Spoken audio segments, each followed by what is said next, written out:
Hare Krishna, Krishna Krishna Hare Hare, Hare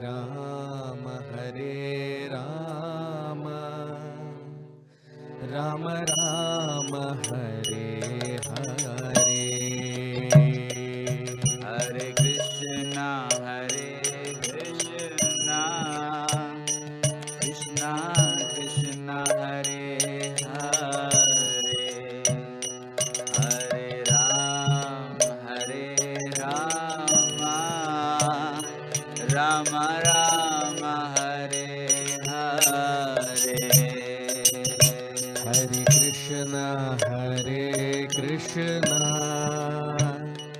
Krishna Krishna Hare Hare, Hare Rama, Rama Rama, Hare Hare. Hare Krishna, Krishna Krishna Hare Hare, Hare Rama, Rama Rama, Hare Hare. Hare Krishna, Krishna Krishna Hare Hare, Hare Rama, Rama Rama, Hare Hare. Hare Krishna, Krishna Krishna Hare Hare, Hare Rama,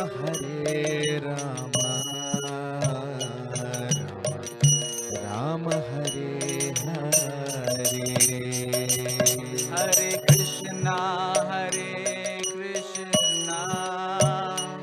Krishna Krishna Hare Hare, Hare Rama,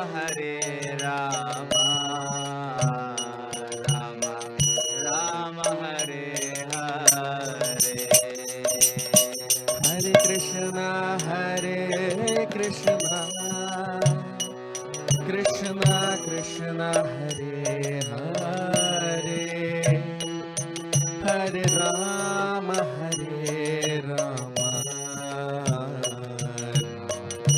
Rama,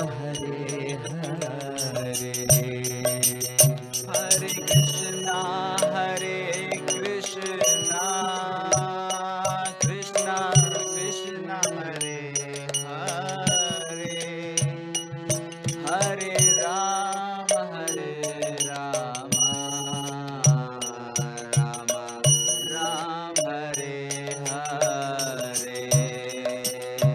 Jaya Radha Madhava, Jaya Kunja Vihari, Jaya Gopi Jana Vallabha, Jaya Girivaradhari. Jai Radha Madhava, Jai Kunja Vihari, Jai Gopi Jana Vallabha, Girivaradhari. Jaya Radha Madhava,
Ram Hare Ram Ram Ram Hare Hare Hare Krishna,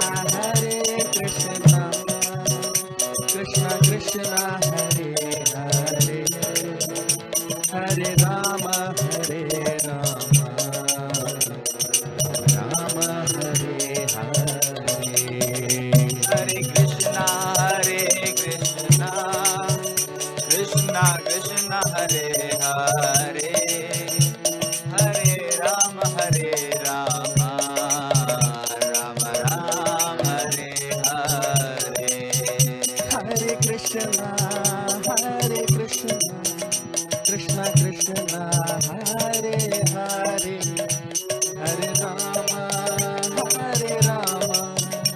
Rama Rama, Hare Hare. Hare Krishna,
Hare Krishna.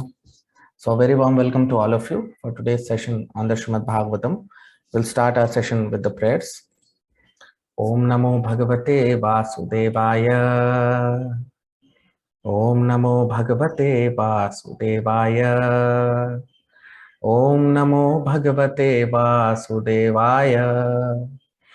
Narayanam Namaskritya Naranchayva Narottamam Devim Saraswatim Vyasam Tato Jayamudirayeet Nashtaprayeshva Bhadreshu Nityam Bhagavat Sevaya Bhagavati Uttama Shloke Bhaktir Bhavati Nashtiki.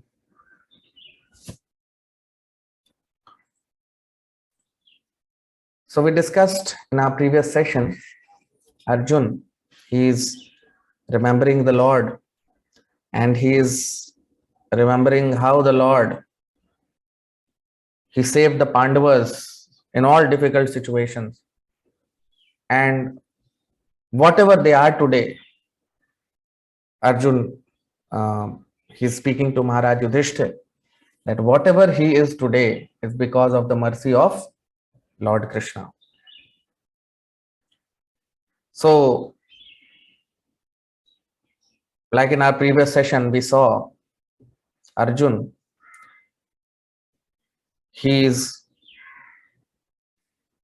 feeling that separation from Lord Krishna because Lord Krishna has unwinded his earthly pastimes. And Arjun, he is realizing that he could defeat all the great generals in the battle of Mahabharat, in the battle of Kurukshetra, because Krishna was with him. That empowerment, Krishna, the Lord empowered him to perform all these wonderful feats.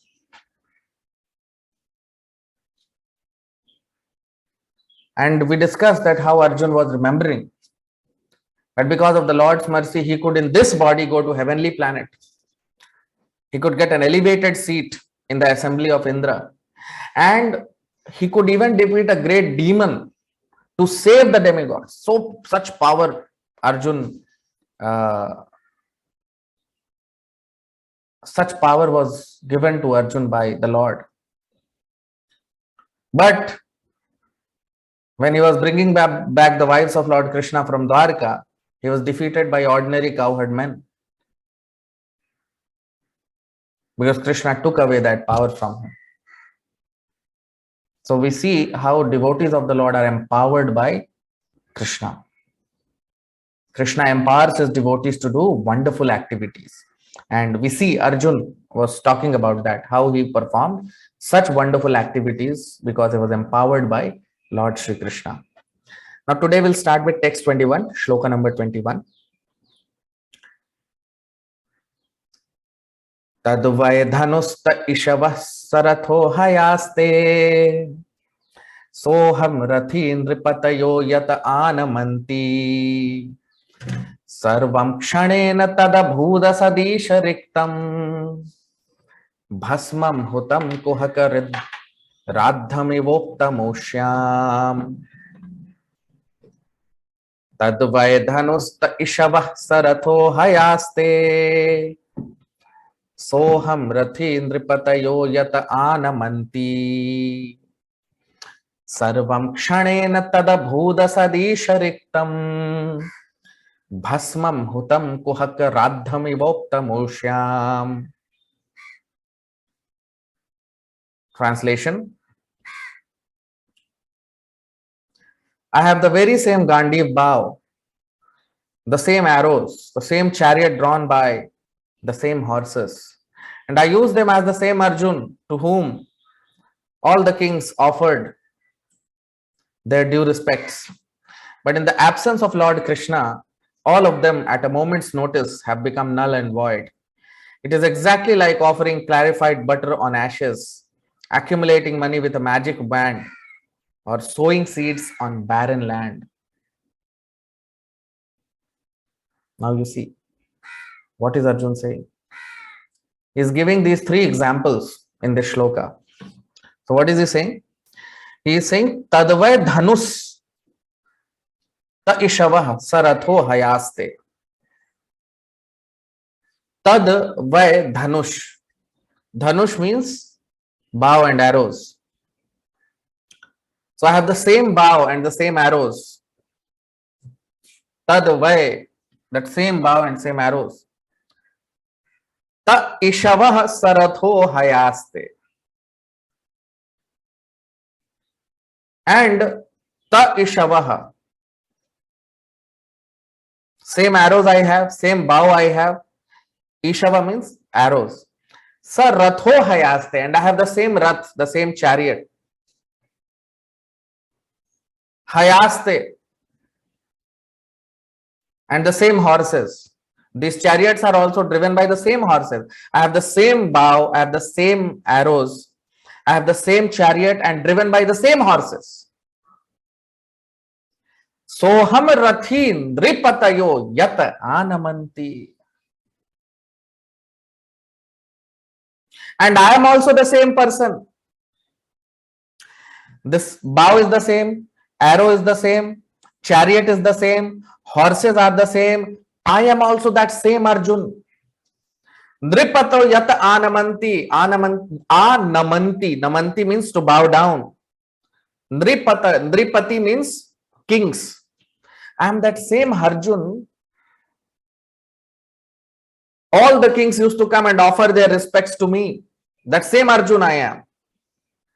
Sarvam kshanen tad abhud asad ishariktam. Ishariktam. You see, this word is very important. Ishariktam. Ish means Krishna, the Supreme Lord. Rikt means Rikt.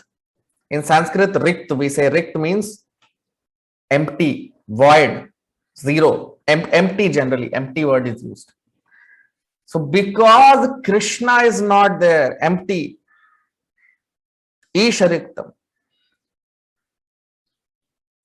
So you see what Arjuna is saying? Same bow is there, same arrows are there, same chariot is there, same horses are there, and I am the same Arjun whom all the kings used to come and offer their respects. But Sarvam Kshanen. Shan means moment. So Sarvam Kshanen Tadabhud. Everything has become zero in one moment. Everything has become zero in just a moment. Right? Bhasmam hutam kuhak radham iva uptam ushyam. And he is giving 3 examples here.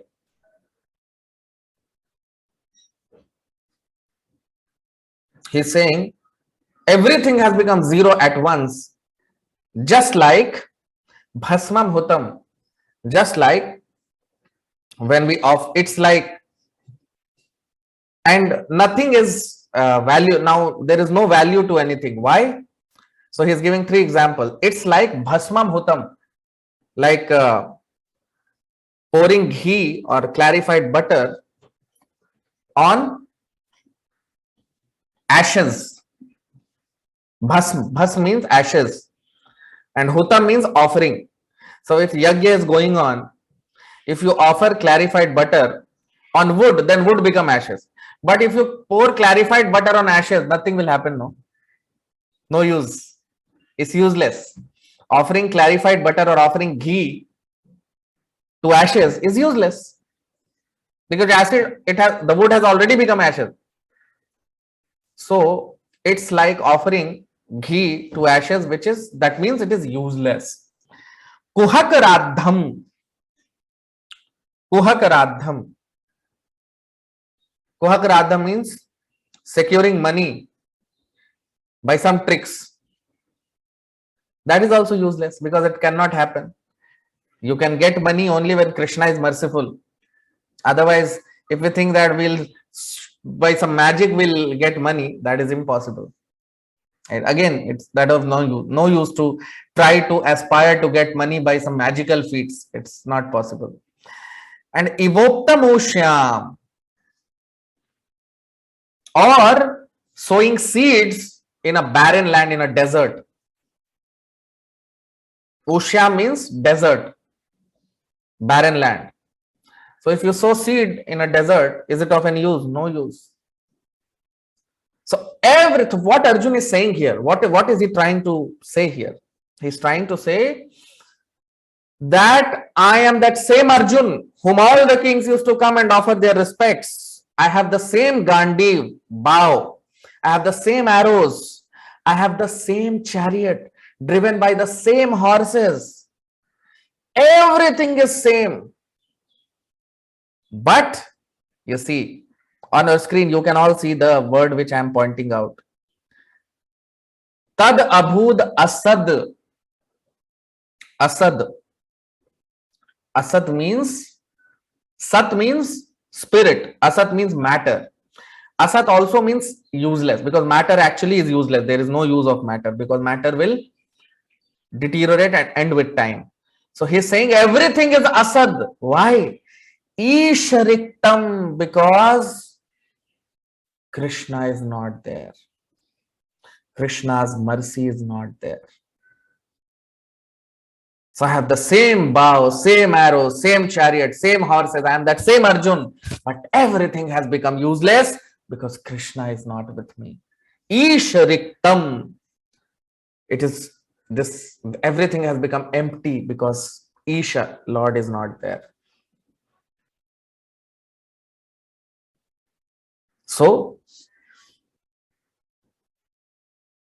any material achievement, any material asset without the Lord's mercy is useless. It has got no use. All material accomplishments are big, big zeros. They are compared to shunyam, big, big zeros. If you have put 1,000 zeros also, still it is zero, isn't it? It has got no value. But on the left hand side, if you put 1, any number from 1 to 9, then all these zeros become valuable, isn't it? Otherwise, these zeros have got no value. So that is why without Krishna, all these material accomplishments, that's what Arjun is saying in this shloka, that all material things are zero without Krishna. All material accomplishments are big, big zeros. Even if you have 100 zeros, still it is zero. But you put 1 on the left hand side, then all these zeros become valuable. And that 1 is Krishna. So without Krishna, all material accomplishments are big zeros. It is of no use.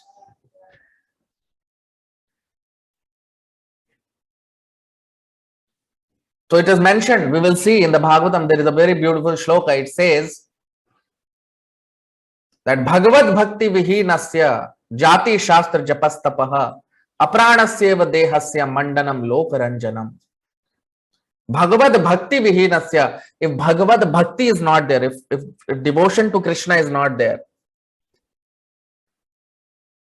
and we may have all material accomplishments, Jati, Shastra, Japastapaha, we may have done all kinds of material deeds, but Bhagavad Bhakti is not there. So then, Apranasya Dehasya, it's like decoration of the dead body.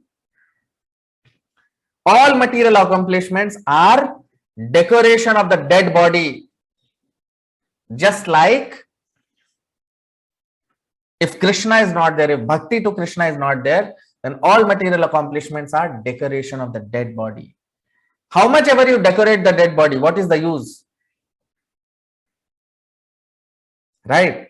If you decorate the dead body, what is the use? It will become fire or ash or stool. These are 3 destinations of the body.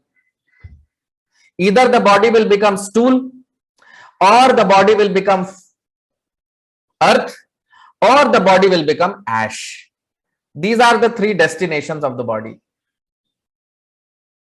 So how the body becomes stool? So when now Parsis or some community, they throw the body into the forest after death. So then some animal will eat it and he will pass a stool. So body will become stool. Some communities, they bury the body, like Christians, In Christianity, in Islam, they bury the body. So then the body becomes earth, isn't it? And in our Sanatan Dharma, Sanatan tradition, we burn the body. So body becomes ashes. So these are the three destinations of the body. Not, there is no fourth destination.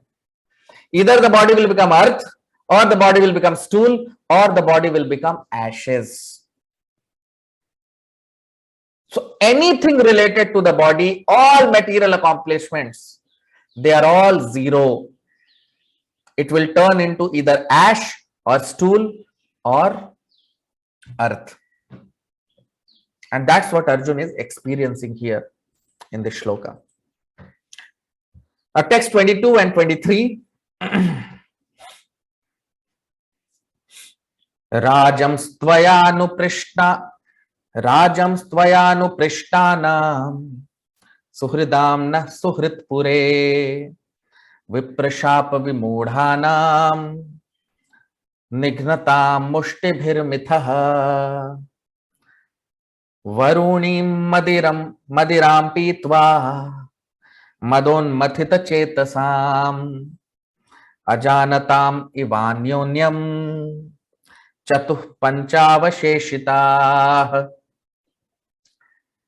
rajam stvayanu prishtanam suhridamna suhritpure viprashapa vimudhanam nignatam mushtibhirmithah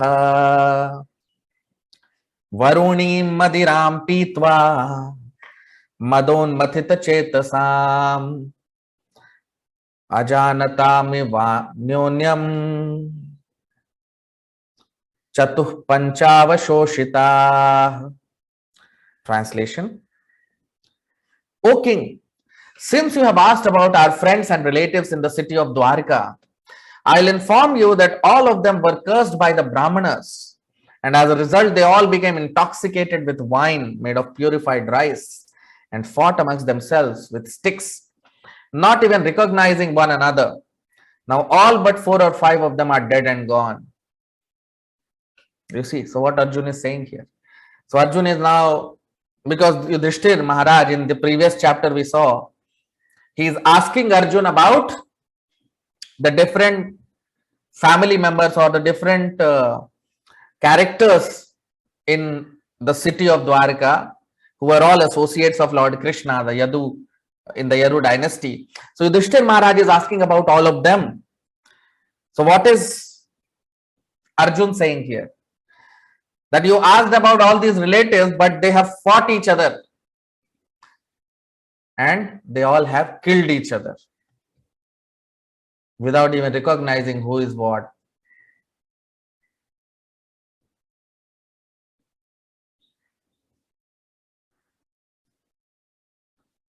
So they all, you see, because Yadu Vanshis, if you remember in the previous chapter we discussed that the people of Yadus, the Yadu dynasty, the people, they were so powerful that they went to heavenly planet.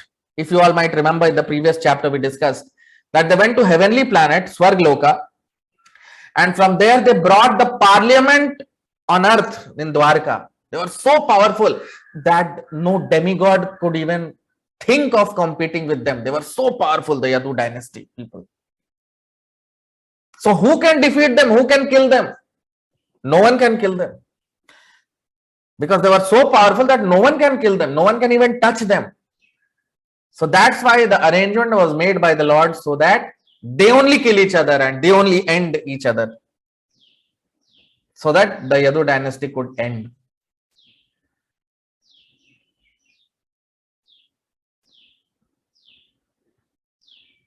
So that is why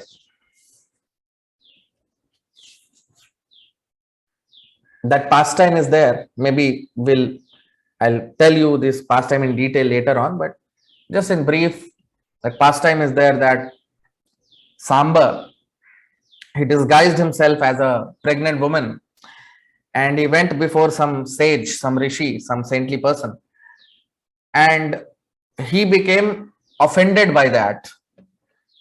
So Samba is the son of Lord Krishna, and that saintly person cursed him that whatever will come out of this lump, whatever the reason of your pregnancy, this will become the cause of the destruction of Yadu dynasty. So next day, Samba, a lump of iron came out of his body. Now, it was entrusted to the grandfather of Lord Krishna to dispose it of, basically, that lump of iron.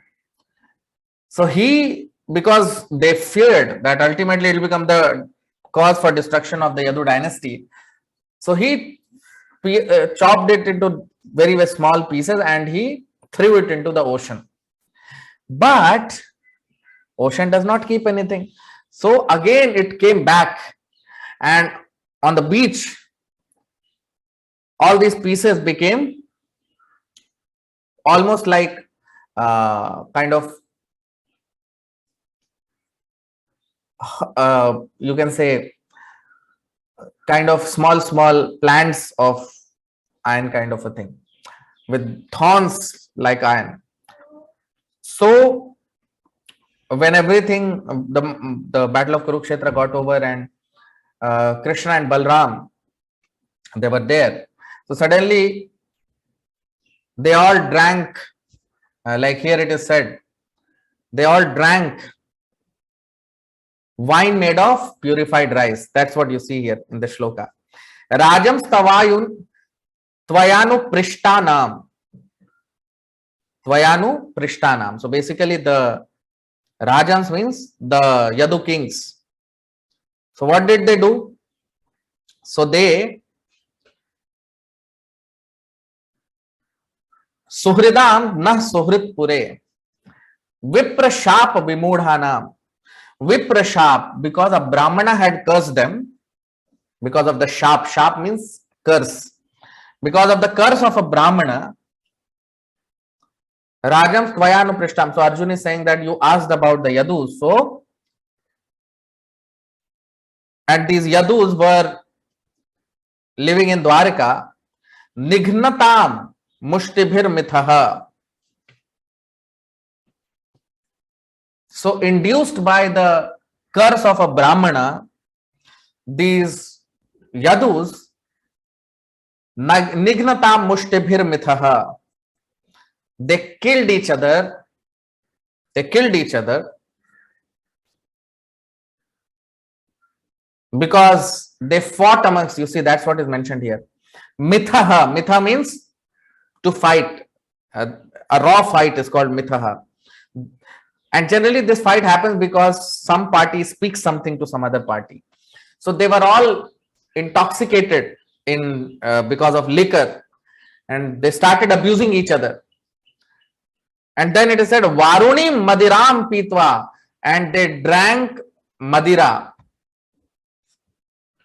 So they drank Madira, they drank wine made of Varuni. Varuni means rice which is boiled and then basically fermented rice.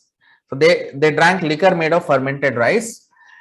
And Ajanatam Ivanyonyam Chatu Panchavasheshitaha.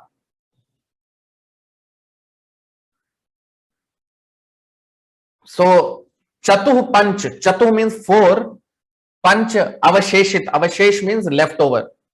So Chatuh and Panch means 4 or 5 are left over. Only 4 or 5 Yadus are left, else everyone have killed each other. They fought against each other and they killed each other.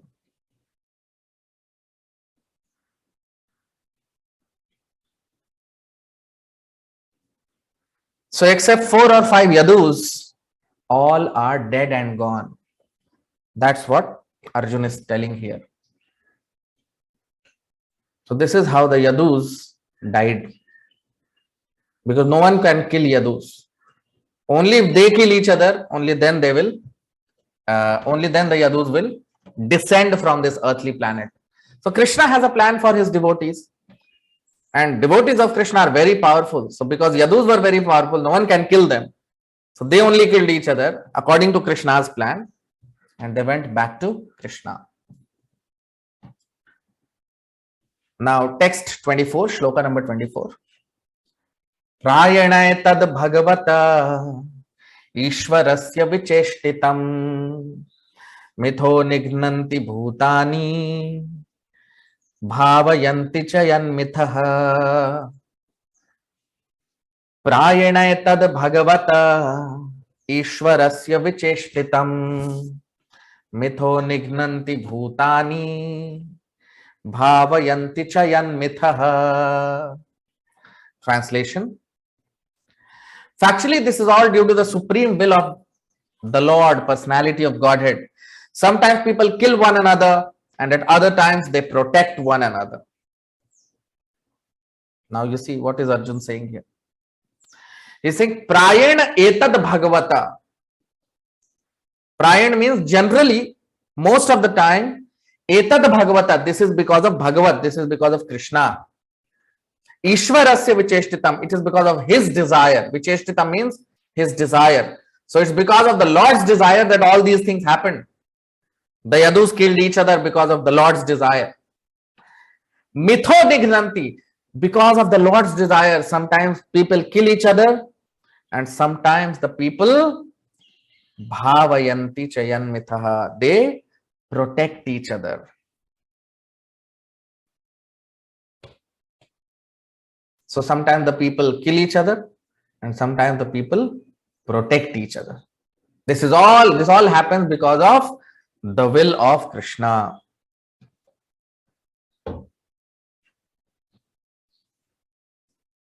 So behind every law in this material world, there is a supreme lawmaker, which is Krishna. He is the lawmaker. Of course, this material world follows some laws. But there are some people who think that laws are supreme. No. Laws can never be supreme. Lawmaker is always supreme. So there are laws which are governing this material world. But these laws are governed by whom? The Supreme Lord, Krishna. And that's what the Lord says in the Bhagavad Gita also. Maya dhakshena prakriti suyate sacharacharam hetu nanena kaunteya jagad viparivartate. So maya dhakshena,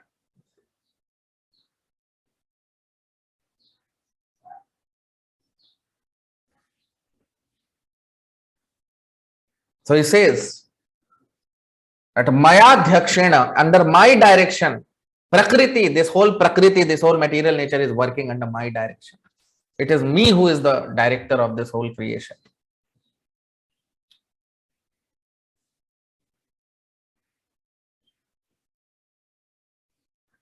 So he is the lawmaker. He is the law enforcer also under circumstances. So without Krishna's will, without the desire of Krishna, without the desire of the Supreme Lord, nothing can move in this material world. People want to make this world a better place to live. But how will it happen without Krishna's blessing or his mercy, without his will, without his desire? It cannot happen.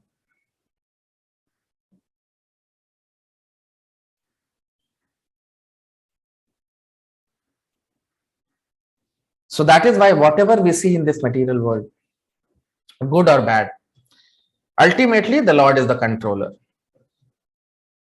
Not a blade of, it is said, no, in English we say, not a blade of grass moves without the Lord's will. Even a blade of grass cannot move.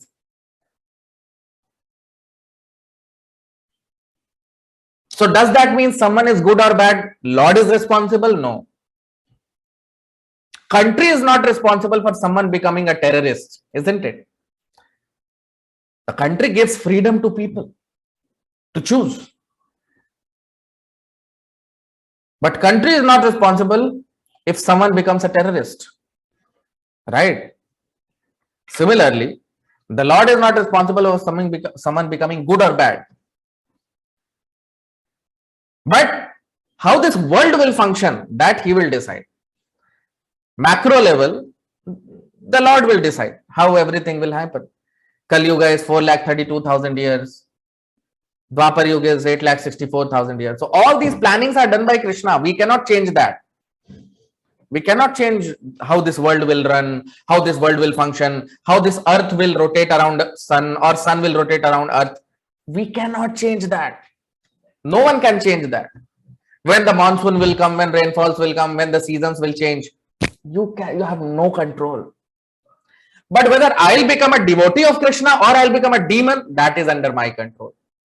That little freedom is given to us. Our freedom cannot change the world. It's not that if I become a demon, this world will change. No. That Krishna only can do. But whether I will want to become a devotee or a demon, that freedom has been given to me. I can choose.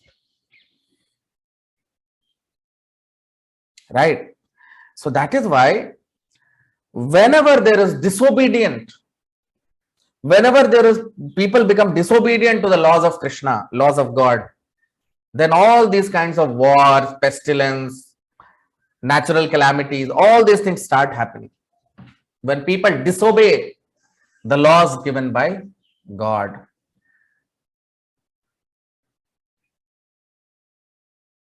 That is why whatever we do, whatever we eat, whatever we sacrifice, whatever we do charity, everything should be dovetailed. Everything should be dovetailed in the service of the Lord, whatever we are doing. Nothing should be done without the Lord in picture. And that makes our actions perfect. In the Bhagavad Gita, Lord Krishna says, Yoga karmasu kaushalam. That is the art of doing work. That is how yogis work. By connecting all their activities to Krishna. It requires guidance. It requires expert guidance of a spiritual master. That how in our life we can mold our life to become pure Krishna conscious devotees. That requires guidance. That requires training.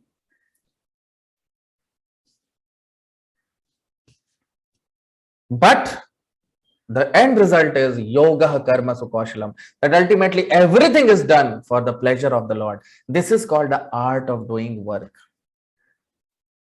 And if every human being in the world can do that, then this whole world will become Vaikuntha, almost like Vaikuntha.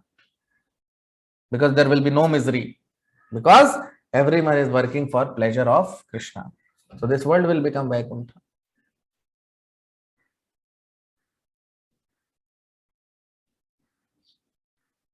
So that's what we see here. Without the Lord's desire, nothing can happen. Now,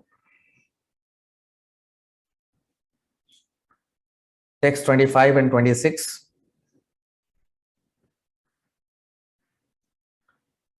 Jalaukasam jale yadvan mahanto dantyani yasaha.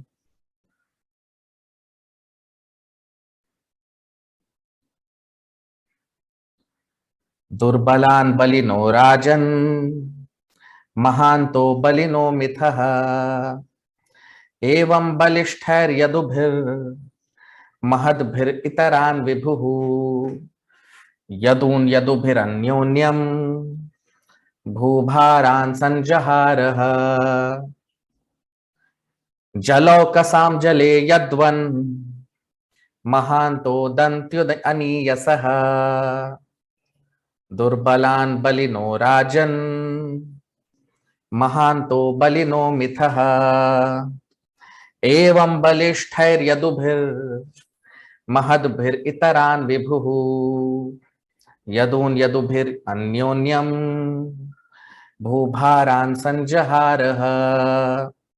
Translation: O king, as in the ocean the bigger and stronger aquatics swallow up the smaller and weaker ones, so also the Supreme Personality of Godhead, to lighten the burden of the earth, has engaged the stronger Yadu to kill the weaker and the bigger Yadu to kill the smaller.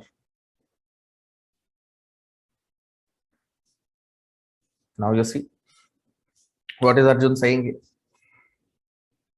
So he is saying, Jal aukasam jale yadvam. Jal Aukasam means the animals who live in water. Jal means water.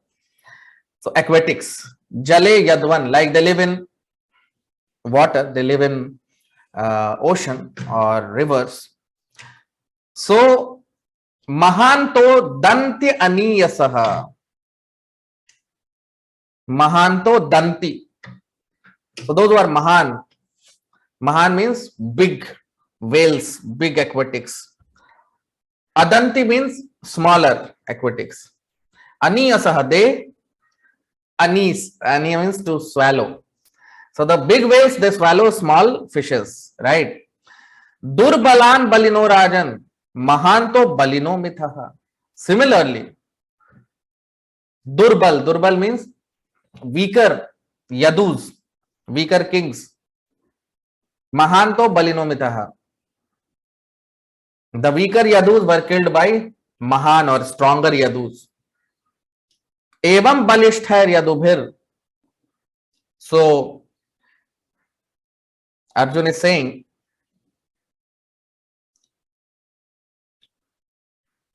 that Evam balishthar, so those who were powerful yadus, Mahadbhiritaran Vibhu, they defeated the weaker yadus. That means they killed the weaker yadus. Yadun yadubhir anyonyam bhubharan sanjaharaha. Yadun yadubhir anyonyam. So this is how the Lord Vibhu means the Supreme Lord, Yadun Yadubhir, to decrease Bhubhar, Bhar means weight or burden. Bhu means earthly planet, Bhuloka. So to reduce the burden of earthly planet, the Lord arranged in such a way that Yadus killed each other like this, where a stronger Yadu would kill the weaker Yadus. And this is how the burden of the earth was removed from the earth by the Supreme Lord. So basically, what what Arjun is trying to say here is that the Lord desired the Yadus to destroy each other. Why? Because the Yadus became so powerful that no one could kill them, no one would counter them. So they became like invincible. So now if no one could kill them and they became invincible, then the Lord has to interfere. So the Lord, according to the Lord's plan, all these, the curse of a Brahmana, that by the lump of iron which will come out of the womb of Samba will be the cause of the death of Yadus. So all these things are planned by Krishna. All these things are planned by Lord Krishna.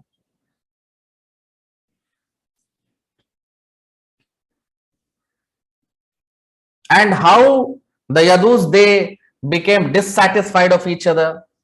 They quarreled with each other. Even that was planned by Lord Krishna. So that the Yadus, their eternal associates, can go back to Krishna. So Krishna interferes in the life of pure devotees, like Yadus, they are pure devotees. So even if they don't want to go to Krishna, Krishna will bring them back. Why? Because they are eternal associates. They have not come here in this material world with their own desire. No. Krishna has sent them to perform his work. So that is why it's Krishna's responsibility to take them back with him. And that's what the Lord did here.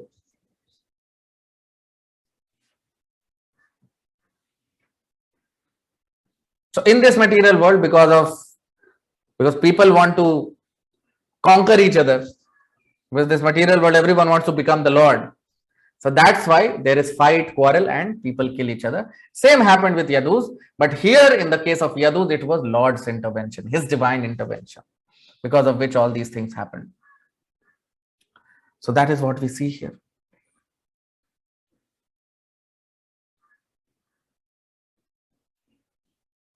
That the Yadus, they destroyed each other, killed each other, based on the Lord's sweet and supreme will.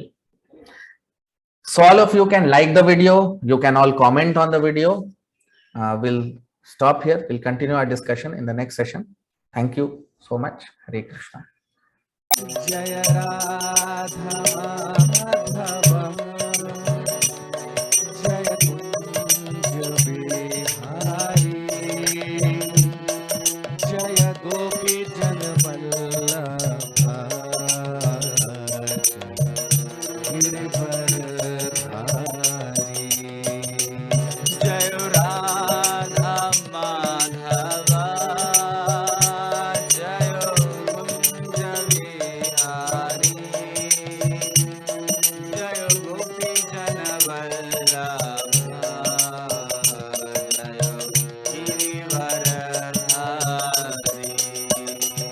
हरे कृष्णा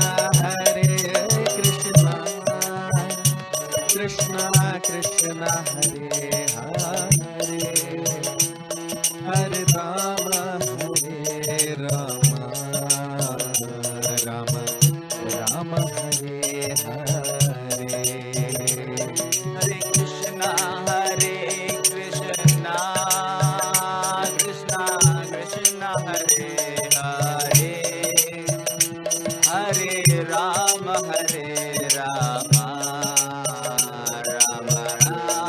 हरे हरे कृष्णा कृष्णा कृष्णा हरे हरे हरे राम राम राम हरे हरे हरे कृष्णा कृष्णा कृष्णा हरे हरे हरे राम राम राम हरे हरे हरे कृष्णा कृष्णा कृष्णा हरे हरे हरे राम राम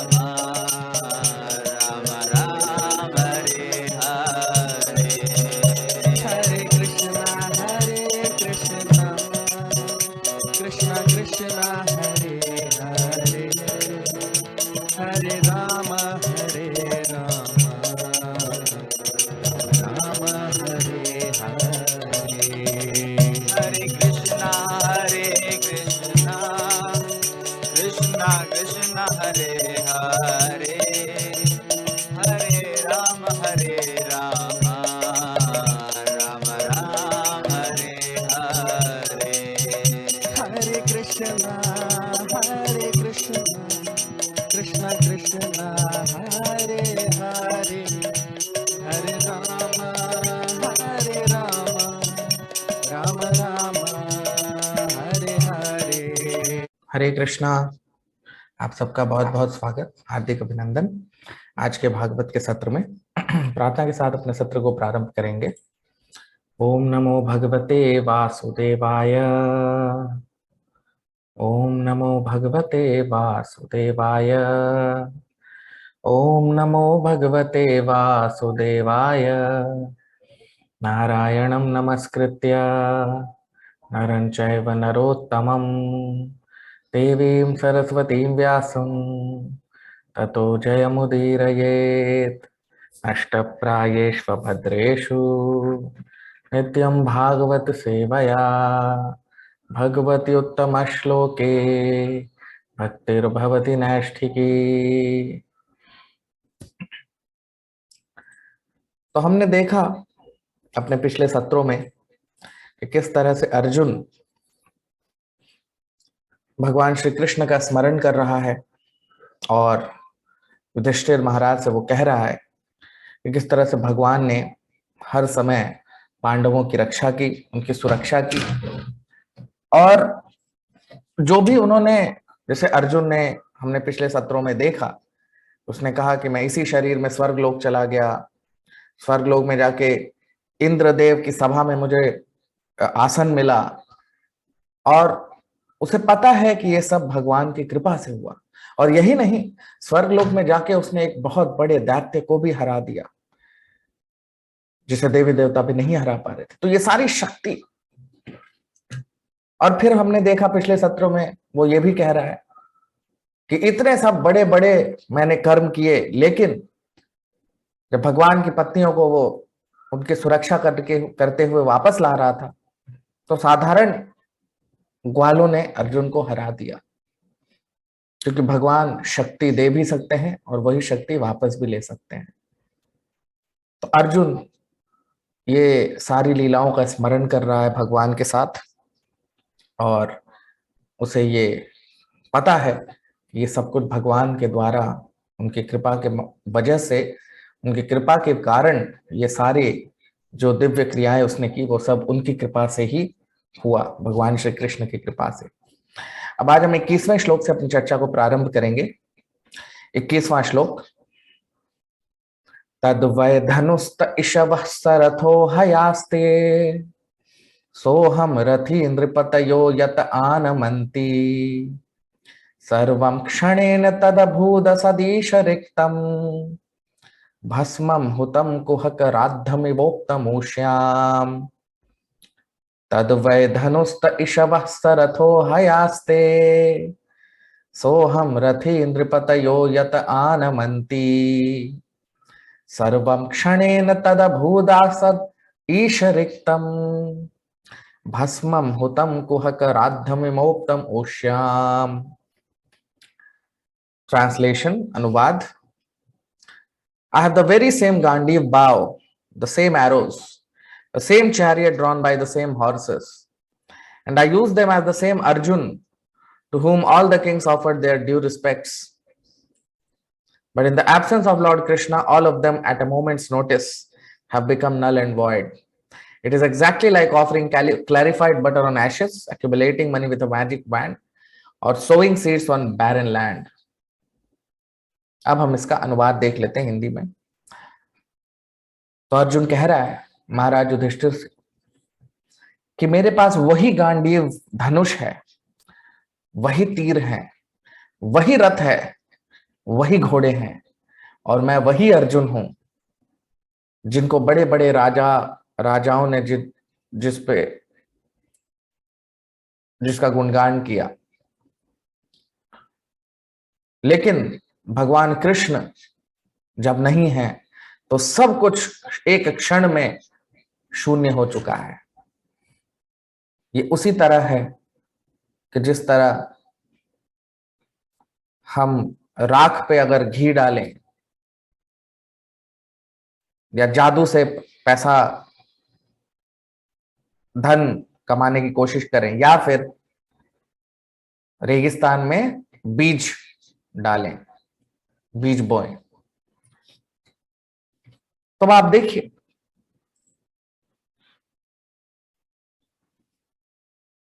यहां पे अर्जुन एक बहुत ही खूबसूरत उदाहरण दे रहा है। यहां 3 उदाहरण दे रहा है इस श्लोक के अंदर। पहले हम देख लेते हैं कि श्लोक में अर्जुन क्या कह रहा है। तो अर्जुन कह रहा है तद्वै धनुस्त इषवः सरथो हयास्ते।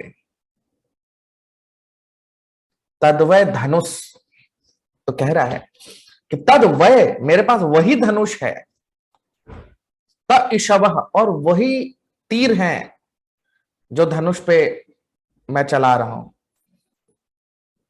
सरथो और वही रथ है, हयास्ते और उस रथ को वही घोड़े भी हैं जो चला रहे हैं उसी रथ को। सोहम रथी और मैं रथ पे बैठा हुआ मैं वही अर्जुन हूं। सब कुछ वही है, कुछ नहीं बदला। नृपत यत आनमंती, मैं वही अर्जुन हूं जिसे नृपतयो, यहां पे आप देखिए नृपतयो का मतलब जो राजा है, नृपति मतलब जनता के जो राजा हैं, नृपति का मतलब राजा। वही अर्जुन हूं जिसे बड़े बड़े राजा लोग आके नमनती, मेरे आगे नमन करते थे, मेरे आगे झुकते थे, मैं वही अर्जुन हूं।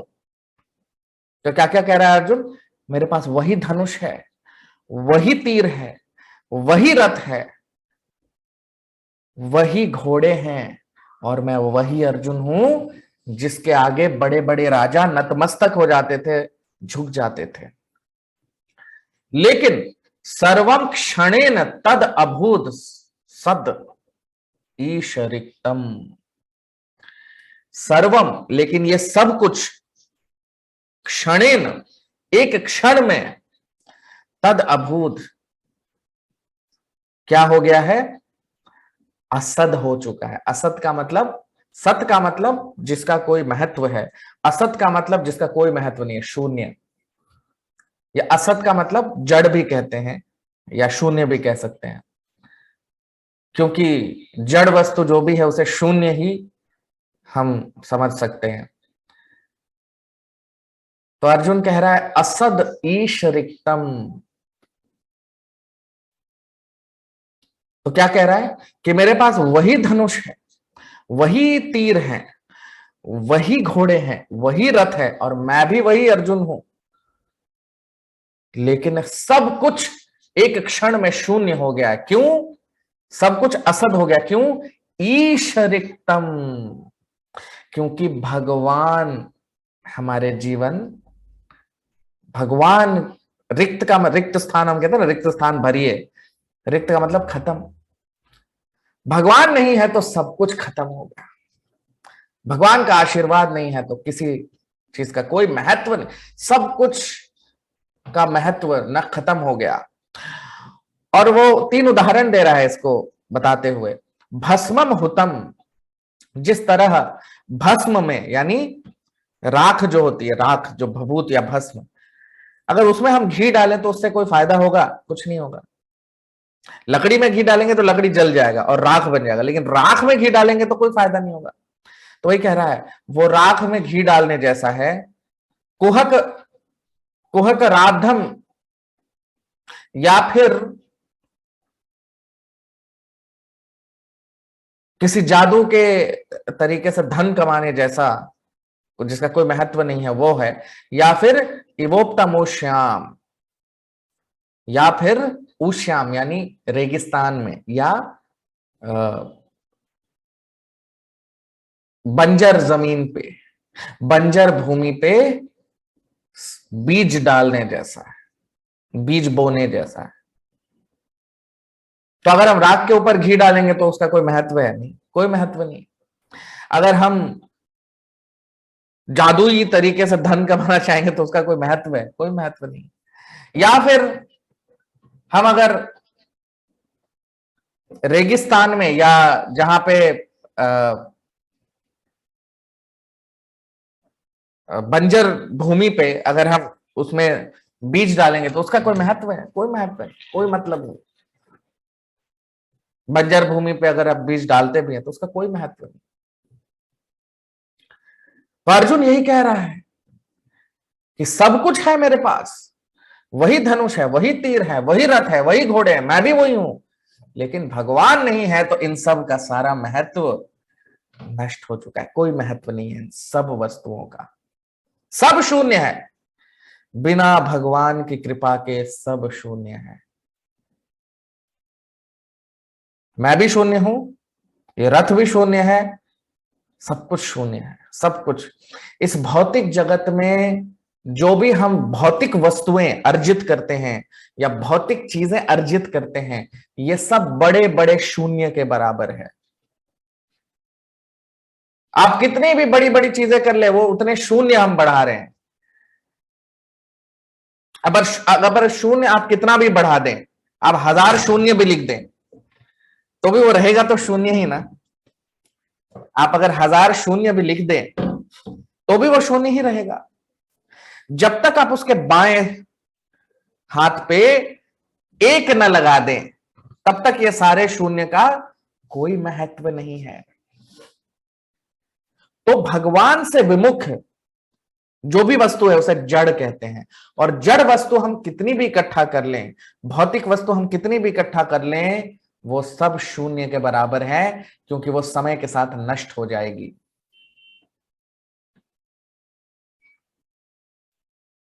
सब कुछ नष्ट हो जाएगा समय के साथ।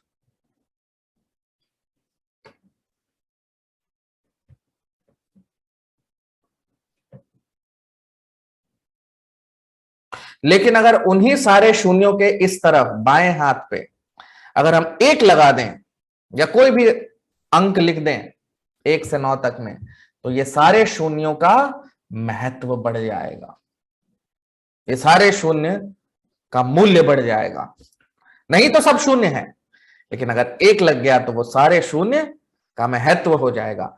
उसी तरह से भगवान से विमुख जो कुछ भी है सब शून्य है, उसका कोई महत्व नहीं है। तो वो एक क्या है?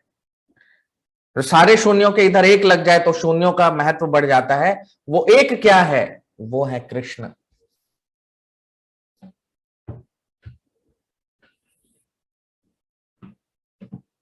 इसीलिए हम आगे देखेंगे, भागवत में बताया गया है कि भगवत भक्ति विहीन जाति शास्त्र जपस तपः अप्राणस्येव देहस्य मंडनम लोक रंजनम। भगवत भक्ति विहीन, अगर हम में भगवत भक्ति यानी भगवान की भक्ति नहीं है तो भले ही हमने कितने भी महत्वपूर्ण कार्य कर रखे हों, जाति शास्त्र जपस तप सब कुछ कर रखा हो, सब कुछ हमने बड़ी बड़ी चीजें कर रखी हो, लेकिन अगर भगवत भक्ति नहीं है तो फिर अप्राणस्य व देहस्य मंडनम लोक रंजनम, तो ये मृत शरीर को सजाने के जैसा है। मरे हुए शरीर के आभूषण उसे सजाने के जैसा है, उसे सुंदर बनाने की कोशिश करने जैसा है। अगर कोई मरा हुआ शरीर है उसको कितना भी आप सजा लो, उससे कोई फर्क पड़ेगा क्या? कोई फर्क नहीं पड़ेगा। उसी तरह जिसमें भगवान की भक्ति नहीं है, बिना भगवान की भक्ति के हमारा जीवन भी मरे हुए शरीर की तरह है, उसका कोई महत्व नहीं। और वही अर्जुन यहाँ पे इस श्लोक में कह रहा है कि भगवान के बिना सब कुछ शून्य है, उसका कोई महत्व नहीं है। 22वां और 23वां श्लोक। राजं त्वयानुपृष्टानां सुहृदाम्नः सुहृत्पुरे विप्रशाप विमूढानां निघ्नतां मुष्टिभिर्मिथः वारुणीं मदिरां पीत्वा मदोन्मथितचेतसाम् अज्ञानताम् इवान्योन्यम् चतुःपञ्चावशेषिताः राजं त्वयानुपृष्टानां सुहृदाम्नः सुहृत्पुरे विप्रशाप विमूढानां निघ्नतामुष्टिभिर्मिथः वारुणीं मदिरां पीत्वा मदोन्मथितचेतसाम् अज्ञानताम् इवान्योन्यम् चतुःपञ्चावशेषिताः। Translation, अनुवाद। O king, since you have asked me about our friends and relatives in the city of Dwarka, I'll inform you that all of them were cursed by the Brahmanas, and as a result they all became intoxicated with wine made of purified rice and fought amongst themselves with sticks, not even recognizing one another. Now all but 4 or 5 of them are dead and gone. अब हम इसका अनुवाद देख लेते हैं हिंदी में। अर्जुन क्या कह रहा है युधिष्ठिर महाराज से? युधिष्ठिर महाराज से अर्जुन कहता है कि हे राजन, क्योंकि आपने मुझे द्वारका के हमारे मित्रों के बारे में सवाल किए, तो मैं आपको बता दूं कि वो सभी, उन सभी को श्राप मिला ब्राह्मणों का, जिसकी वजह से वो शराब पी के, दारू शराब पी के आपस में लड़े डंडों से, और इतने मत्त थे कि वो एक दूसरे को पहचान भी नहीं पा रहे थे, और 4-5 को छोड़ के बाकी सब की मृत्यु हो चुकी है। तो अगर आपको ध्यान हो, पिछले अध्याय में युधिष्ठिर महाराज द्वारका के निवासियों के बारे में पूछ रहे हैं, भगवान के सारे सगे संबंधी पार्षदों के बारे में पूछ रहे हैं, यदुवंश के बारे में पूछ रहे हैं, तो अर्जुन यहाँ पे उसका उत्तर भी दे रहा है। अभी तक उसने भगवान के बारे में बताया, लेकिन अब यहाँ पे यदुवंश के बारे में भी बता रहा है कि कैसे यदुवंश नष्ट हुआ, भगवान के जाने से पहले किस तरह से यदुवंश नाश हुआ, वो भी यहाँ पे अर्जुन बता रहा है। तो वो कह रहा है कि राजं त्वयानुपृष्टानां सुहृदाम न सुहृत्पुरे, कि हे राजन, त्वयानुपृष्टानां, त्वया अनुपृष्टा, अनुपृष्ट मतलब पूछना। आपने जो मुझसे पूछा सुहृदाम न सुहृद पुरे, द्वारका में जो हमारे सुहृद यानी हमारे मित्र थे उनके बारे में, तो मैं बता दूं कि विप्र शाप विमोढ़ा नाम, तो ब्राह्मणों के श्राप की वजह से वो विमूढ़ा नाम, ब्राह्मणों के श्राप की वजह से वो मूर्खतापूर्ण, निघ्नता मुष्टिबिर में था, मूर्खतापूर्ण, वो निघ्नताम, एक दूसरे को उन्होंने मार दिया, मुष्टिबिर में था, लड़के एक दूसरे से लड़े और एक दूसरे को मार दिया, वारुणीम मदिराम पितवा, क्योंकि वो सब शराब दारू पी रखी थी उन्होंने, वारुणी मदिराम पीतवा, मदिरा पी के नशे में, मदोन्मथित, मदन मद उन्मथिता मतलब नशे में, पागल होके, बिल्कुल पागल हो चुके थे हाथी की तरह, जैसे पागल हाथी हो जाता है वैसे हो गए थे, चेतसाम वैसी चेतना में, अजानताम इवान्योनम, एक दूसरे को वो पहचान भी नहीं पाए, और चतुपंचावशेषिता, चतुपंच 4 या 5, अवशेषिता सिर्फ 4 या 5 ही बचे हैं, बाकी सबकी मृत्यु हो चुकी है। तो ये यहां पे अर्जुन महाराज युधिष्ठिर से कह रहा है, तो कह रहा है कि किस तरह से यदुवंश का नाश हुआ उसके बारे में बता रहा है। तो यदुवंशी जो थे, भगवान के जो यदुवंश के जो लोग थे वो बहुत ही असाधारण लोग थे, उन्हें कोई मार नहीं सकता था। अब जैसा हमने पिछले सत्र में भी, पिछले अध्याय में भी देखा है कि किस तरह से यदुवंश के बारे में जब युधिष्ठिर महाराज बता रहे हैं तो वो कह रहे हैं कि उन्होंने स्वर्ग से जाके स्वर्ग की सभा को पृथ्वी पे ले आए थे द्वारका नगरी में। इतने शक्तिशाली थे यदुवंशी कि उनसे देवी देवता भी नहीं लड़ना चाहते थे, क्योंकि उन्हें पता था कि वो भी उनसे नहीं जीत सकते। भला यदुवंशी को कौन हरा सकता है? कोई पराजित कर सकता है क्या यदुवंशियों को? कोई नहीं, अपराजय थे, क्योंकि वो भगवान के सब पार्षद थे, तो कोई उनको मार ही नहीं सकता था। लेकिन वापस भगवान के पास तो जाना ही है सबको, उसके लिए यहां पे तो शरीर छोड़ना पड़ेगा। तो कैसे इन्होंने शरीर छोड़ा, तो उसका यहां पे वर्णन अर्जुन ने किया है। इसका विस्तार में हम आगे देखेंगे भागवत में, जस्ट संक्षेप में हम जान लें कि सांबा नाम का भगवान का पुत्र था, जो जामवती का पुत्र था सांबा, तो वो एक गर्भवती महिला का रूप धारण करके कुछ ब्राह्मणों को वो चिढ़ा रहा था। तो उसमें से एक ब्राह्मण ने उसे श्राप दे दिया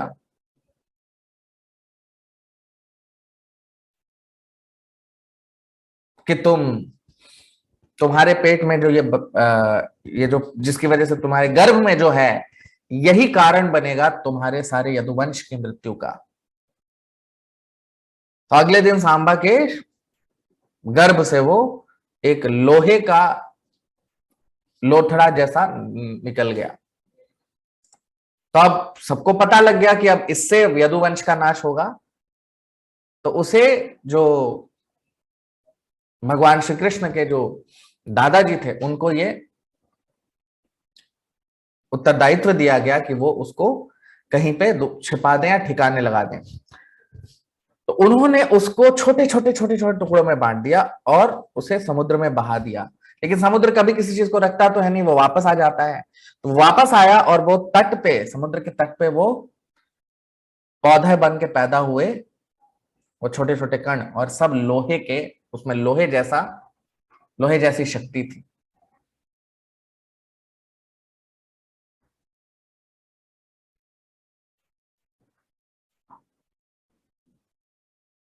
तो ये जो पौधे जो प्रकट हुए, इन ये बिल्कुल लोहे जैसे थे।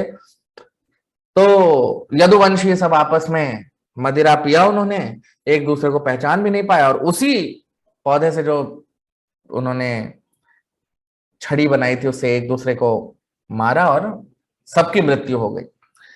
नहीं तो यदुवंश को कोई और मार ही नहीं सकता था, वो ही आपस में एक दूसरे को मार सकते थे, कोई तीसरा आदमी आके उनको नहीं छू सकता था, क्योंकि वो भगवान के पार्षद हैं। तो इसीलिए वो आपस में ही लड़के मर गए, और ये सब भगवान का प्लान था, ये सब भगवान के इच्छा के अनुसार हुआ। वो जो ब्राह्मण ने श्राप दिया, वो सब कुछ उसका पूरा प्रयोजन हो रखा था कि किस तरह से यदुवंशी इस शरीर को, धरती को छोड़कर भगवान के धाम वापस जाएंगे।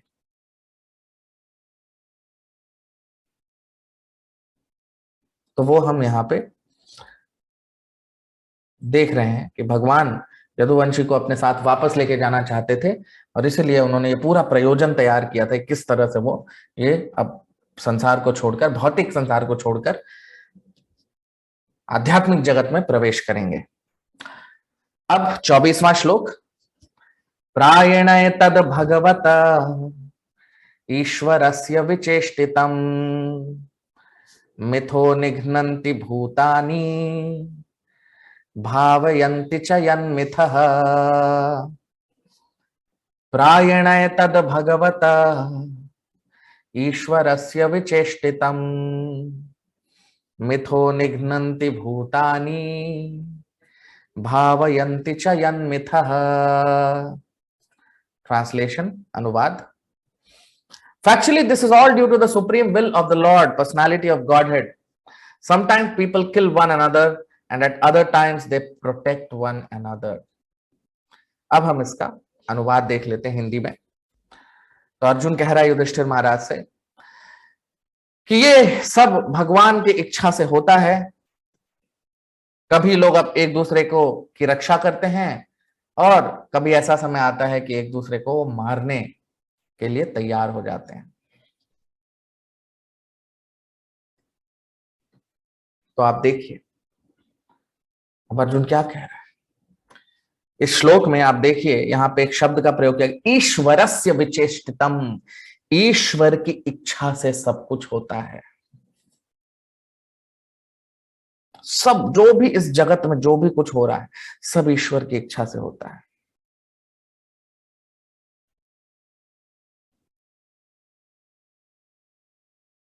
कहते हैं ना कि भगवान की इच्छा के बिना एक पत्ता भी नहीं हिल सकता। ये बात सही है, ये बात सही है कि भगवान की इच्छा के बिना एक पत्ता भी नहीं हिल सकता।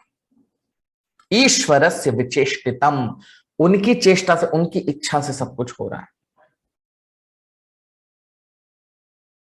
वही कह रहे प्रायणाय तद भगवत ईश्वरस्य विचेष्टितम।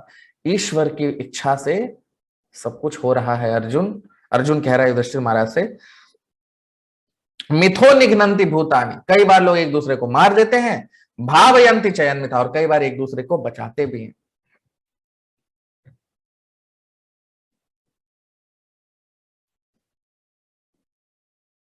तो इसीलिए कहा जाता है कि भगवान की इच्छा के बिना एक पत्ता भी नहीं हिलता। तो कई बार लोग कहते हैं अगर एक पत्ता भी नहीं हिलता तो फिर इसका मतलब कि हम कुछ कर ही नहीं सकते, हमारे को कोई करने का अधिकार नहीं है, सब कुछ भगवान ही कर रहे हैं। नहीं, भगवान की इच्छा से एक पत्ता भी नहीं हिल सकता का मतलब है, एक उदाहरण से हम इसको समझ सकते हैं कि जिस तरह से एक देश है या एक राष्ट्र है, तो देश के अंदर जो सरकार है वो तय करती है कि अगले 5 साल देश कैसे चलेगा। वो हम तय नहीं कर सकते, वो हमारे हाथ में नहीं है ना। रेलवे लाइन किधर लगेगी, एयरपोर्ट कहां बनेगा, शहर में क्या क्या बनेगा, ये सब कौन तय करता है? सरकार तय करती है, हम नहीं कर सकते, है कि नहीं। लेकिन हम एक अच्छे नागरिक बनेंगे या एक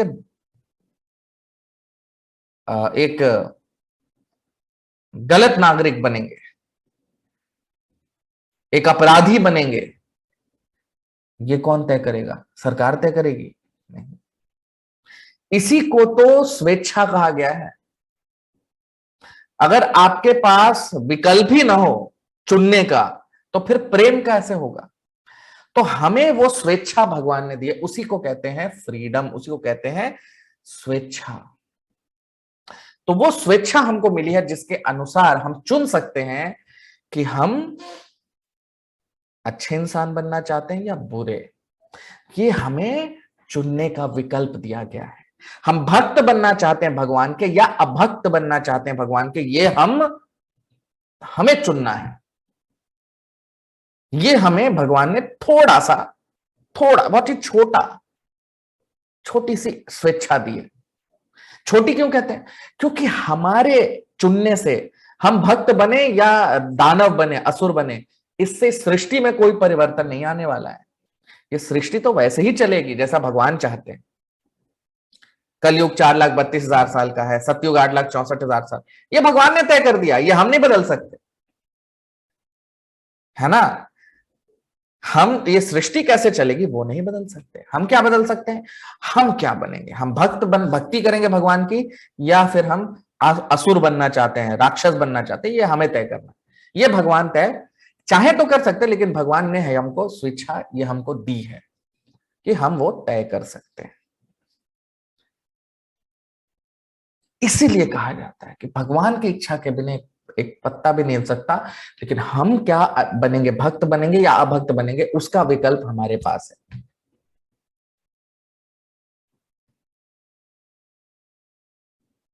तो अगर पूरे जगत में हर इंसान भगवान का भक्त बन गया तो फिर ये जगत वैकुंठ हो जाएगा, ये जगत ही वैकुंठ जैसा हो जाएगा। कोई त्रुटि नहीं, कोई दुख नहीं, कोई परेशानी नहीं, ऐसा हो जाएगा।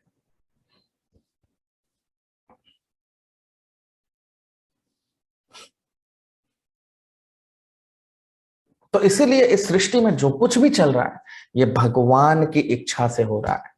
और ये भगवान भगवत गीता में भी बताते हैं कि मयाध्यक्षेण प्रकृति सूयते सचराचरम, कि मेरी अध्यक्षता में, मेरी निगरानी में ये पूरी सृष्टि चल रही है। तो जब हम भगवान के बनाए हुए नियमों का जब उल्लंघन करते हैं, जब उसे तोड़ते हैं, तो फिर आपस में युद्ध होता है, कलह होता है। भगवान के बताए हुए नियमों का पालन करते हैं तो उसे धर्म कहा जाता है। तो धर्म जब जब भगवान के बताए हुए शब्दों का हम पालन करते हैं उसे ही धर्म कहते हैं। तो जब हम धर्म का पालन करते हैं, भगवान के बताए हुए नियमों पे चलते हैं, तो ये जगत ही वैकुंठ बन जाता है।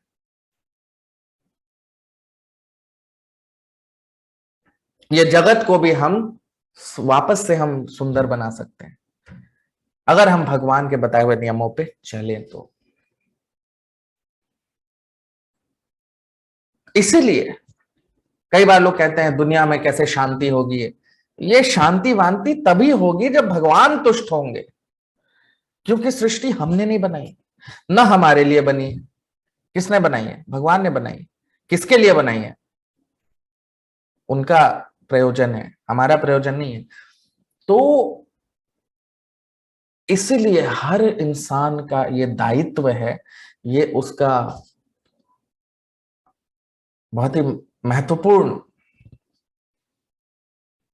उसका दायित्व है कि वो सभी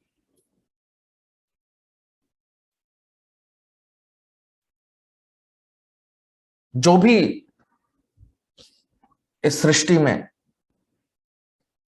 हो रहा है सब कुछ, हर इंसान भगवान के बताए हुए मार्ग पे चले, भगवान से अपनी हर चीज को जोड़ ले। इसी को भक्ति योग कहते हैं। और इस तरह से जो कर्म करना जानते हैं कि किस तरह से हम कर्म करें कि भगवान हमारे कर्मों से तुष्ट हो जाए, भगवान की प्रसन्नता के लिए काम को करें। जो भी कर्म हम करें वो भगवान का, उसमें भगवान जुड़ जाए उसमें। किस तरह से हम हर कर्म को भगवान को जोड़ें, भगवान से जोड़ें, उसी को कहते हैं योगः कर्मसु कौशलम। भगवान बताते हैं भगवत गीता में, योगः कर्मसु कौशलम। तो इस तरह से कर्म करने को कहा जाता है कर्म की कुशलता, कर्म करने की कला। इसी को कहते हैं कि कर्म हम सारे करें लेकिन भगवान से वो जुड़ जाए, भगवान की तुष्टि हो उससे। इसी को कहते हैं कर्म करने की कला, योगः कर्मसु कौशलम। तो इसीलिए भगवान की इच्छा के बिना कुछ नहीं हो सकता। जो भी होगा उनकी इच्छा से ही होना है, एक पत्ता भी नहीं हिल सकता। लेकिन हमें भक्ति करनी है भगवान की, ताकि हमारा जीवन, इंसान जीवन सफल हो जाए, क्योंकि यही लक्ष्य है इंसान जीवन का। अब 25वां और 26वां श्लोक। जलौकसाम जले यद्वन महांतो दान्त्यनीयसः दुर्बलान् बलिनो राजन् महांतो बलिनो मिथः एवं बलिष्ठैर्यदुभिर् महद्भिरितरान् विभुः यदून यदुभिर्यन्योन्यम् बहुभारान् संजारः। जलौकसाम जले यद्वन महांतो दन्त्यनीयसः दुर्बलान् बलिनो राजन् महांतो बलिनो मिथः एवं बलिष्ठैर्यदुभिर् महद्भिरितरान् विभुः यदून यदुभिरन्योन्यम् भूभारान् संजहारः। ट्रांसलेशन, अनुवाद।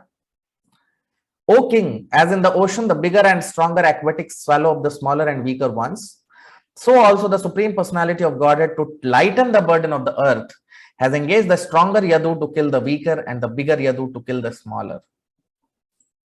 अब आप देखिए अर्जुन क्या कह रहा है इस श्लोक में। तो अब हम इसका अनुवाद देख लेते हैं हिंदी में। तो अर्जुन कह रहा है कि हे राजन, जिस तरह से समुद्र में बड़ी मछलियां छोटे मछलियों को खा जाती हैं और शक्तिशाली मछलियां कमजोर मछलियों को खा जाती हैं, उसी तरह से भगवान ने यदुओं को इस तरह से लगाया कि जो शक्तिशाली यदु थे उन्होंने कमजोर यदुओं का विनाश कर दिया, उनको मार दिया, और इस तरह से यदुवंश का नाश हुआ। तो अर्जुन क्या कह रहा है कि जलों का साम जले यद्वम, जिस तरह से जल में रहने वाले जानवर यानी जो मछली होते हैं, महान तो दंत्यणीयसः, जो महान या बड़ी मछलियां छोटे मछलियों को खा जाती हैं, दुर्बलान बलिनो राजन, और जो दुर्बल मछलियां हैं उसको बलशाली मछलियां खत्म कर देती हैं, महान तो बलिनो मिथः, एक मार देते हैं, एवं बलिष्ठैर यदुभिर, उसी तरह से जो बलवान यदु थे, महद्भिर इतरान विभु, भगवान ने उन्हें इस तरह से लगाया कि एक दूसरे को देखे बिना जाने बिना जो शक्तिशाली यदु थे उन्होंने अपने से कमजोर यदुओं को मार दिया, और भूभारान संजहार, और भूमि का जो भार है वो कम हो गया। भगवान ने भूमि का भार कम करने के लिए ये लीला की।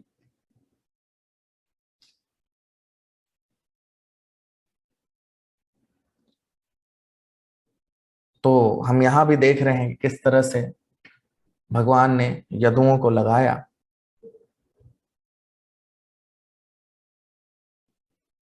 तो जो यदुवंश थे उनका विनाश होने का कोई और कारण नहीं हो सकता था, तो भगवान ने उन्हें इस तरह से लगाया कि जो शक्तिशाली यदु थे उन्होंने कमजोर यदुओं का नाश कर दिया, और इस तरह से पूरा यदुवंश का नाश हो गया। तो इस जगत में भी हम लोग भी जो कर्म करते हैं कहीं ना कहीं ये भगवान के द्वारा ही क्रियान्वित होता है। हम भक्त बने अभक्त बने वो हमें चुनना है, लेकिन ये जो राष्ट्र आपस में लड़ जाते हैं ये सब होता है, ये इसलिए होता है क्योंकि भगवान के बनाए हुए नियम से जब हम छेड़खानी करते हैं तो फिर प्रकृति अपना काम करती है, भगवान की इच्छा से प्रकृति अपना काम करती है। और इसी वजह से जो जीव हैं वो आपस में प्रतियोगिता, ईर्ष्या, द्वेष, ये सब इसीलिए सब में प्रकट होता है, क्योंकि इस भौतिक जगत में जो भाव प्रबल है लोगों में वो ये है कि हम भी सब भगवान बनना चाहते हैं, लेकिन भगवान तो कोई बन नहीं सकता। तो इसीलिए भगवान के बनाए हुए नियमों का पालन करना ये हर जीव का इंसान जीवन में हर जीव का दायित्व है, और जब हम वो करते हैं तो स्वयं ही हम धार्मिक बन जाते हैं, भगवान के बताए हुए नियमों का पालन करते हैं, भगवान को तुष्ट करते हैं, और ये जगत वापस से अच्छा हो जाता है। नहीं तो सबका विनाश हो जाएगा। तो वो यहाँ पे अर्जुन कह रहा है। तो आप लोग वीडियो को लाइक कर लीजिए, उस पर कमेंट कर दीजिए। आज यही अपने सत्र को विराम देंगे, अगले सत्र में इस चर्चा को आगे बढ़ाएंगे। आप सब आए, बहुत बहुत धन्यवाद। हरे कृष्ण।